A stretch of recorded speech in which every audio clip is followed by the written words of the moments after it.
It's the summer of 2017. I've been living in Austin for a few years. I am missing my old band from Chicago, and I'm itching to join a new one. I've been playing in bands since I was 14 years old. So I hopped on Craigslist because, oddly enough, Craigslist is one of the best places for musicians to connect. And I saw an ad that said it was starting a pop-punk cover band. Now, this is perfect for me because pop-punk is my favorite genre of music, and the first band I was in when I was 14 was a pop-punk cover band, so it felt like life coming full circle. I submitted a video of me playing bass to the guy who posted the ad, David Kemmerer. Dave is a lead guitarist. Another guy who responded to the ad is Wiley Sanchez, a drummer. So between the three of us, we had lead guitar, bass, and drums, but we were missing our fourth member.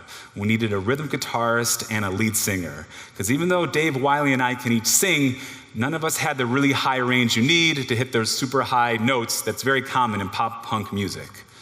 So I created a second Craigslist ad, and we spent several frustrating months auditioning people, but we were really struggling to find someone until I got an email from Alex McCracken. We brought him out to audition, we jammed on Sugar We're Going Down by Fall Out Boy, and Alex nailed it. He had the exact voice we were looking for. I'm ecstatic because we had found our fourth member. So there we were, four strangers who met on Craigslist with the goal of becoming Austin's pop-punk cover band. At the time, there were no other pop-punk cover bands in Austin or anywhere in Texas for that matter.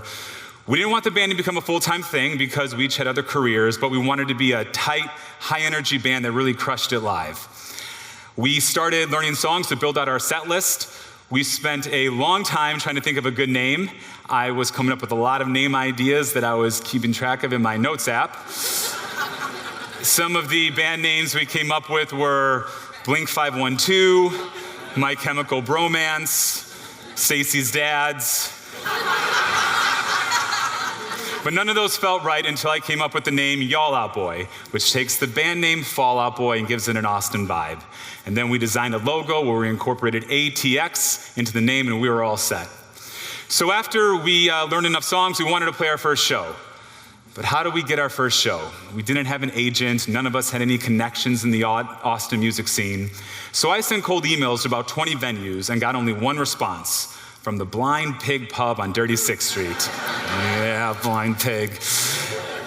We booked the show for July of 2018, invited all of our friends, we're stoked, but that show got off to a very rough start.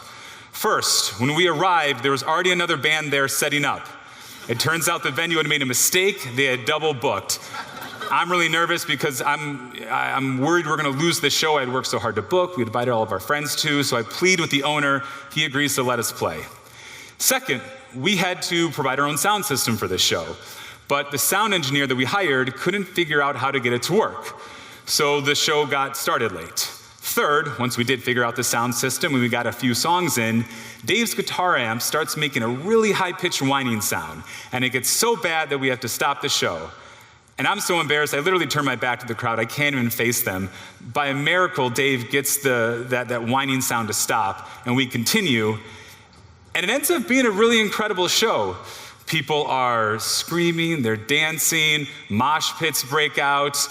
Blind Pig actually hits capacity at 400 people, so they shut the doors, they stopped letting people in. But we're playing on the rooftop, and we look over the balcony, and we see there's a crowd of people just hanging out on 6th Street, watching us, listening to us, and we realize that there's a real demand for this kind of music. So for the next year and a half, we have fun playing free shows and growing our reputation.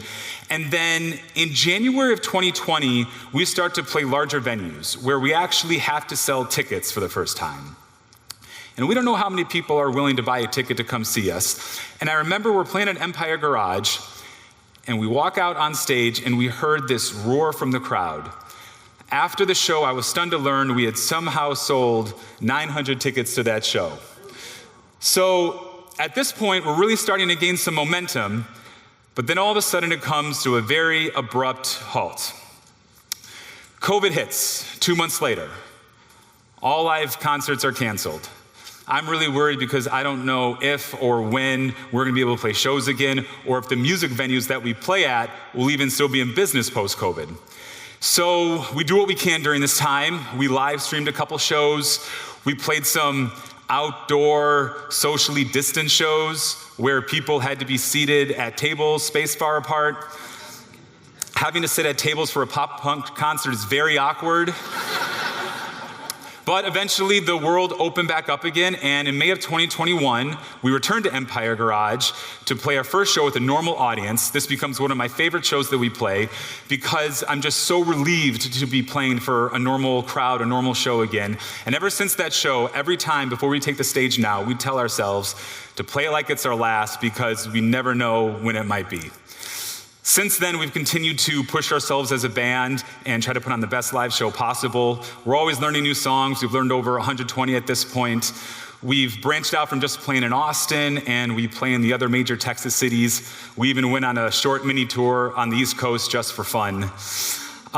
One tradition that we started is every July, we play an anniversary show to celebrate our first show at the Blind Pig. It is a beach-themed show. It's our biggest one of the year, and we play it at a different venue every year. So we've gotten to play some iconic venues here in Austin, such as Emo's and Stubbs, and it's been a very cool experience for me to get to play on the same stage that I've seen a lot of my favorite bands play. One of the best parts about this band, for me, is the people I've met through it. Some of my closest friends in Austin now are folks who came out to a show. I talked to them afterwards. They seemed cool, and so we started hanging out. I even met my wife at a show. If you remember that first post-COVID show I said was one of my favorites, well, at that show, there was a beautiful woman in the front row wearing a very brightly colored dress that stood out in the sea of black clothing. We made eye contact a few times during the show, so as soon as it was over, I went into the crowd, found her, and asked her out. A friend she was with at the time was a little bit drunk and insisted on taking our photo, and that's how I had that photo. And now we have a 3-month-old son. People often ask me, what is my favorite song that we play? And my answer is Mr. Brightside by the Killers. Not because it's my favorite song, but because everyone knows it. And for 3 minutes, I get to watch everyone just lose their minds to this song and have the best time. And it feels really good to be able to create that experience for people. I am very grateful for everyone who has showed up to one of our shows. And so I always tell folks, as long as you keep coming out to Y'all Out Boy shows, we're going to keep playing them because it's just too much fun for us to stop. Thank you.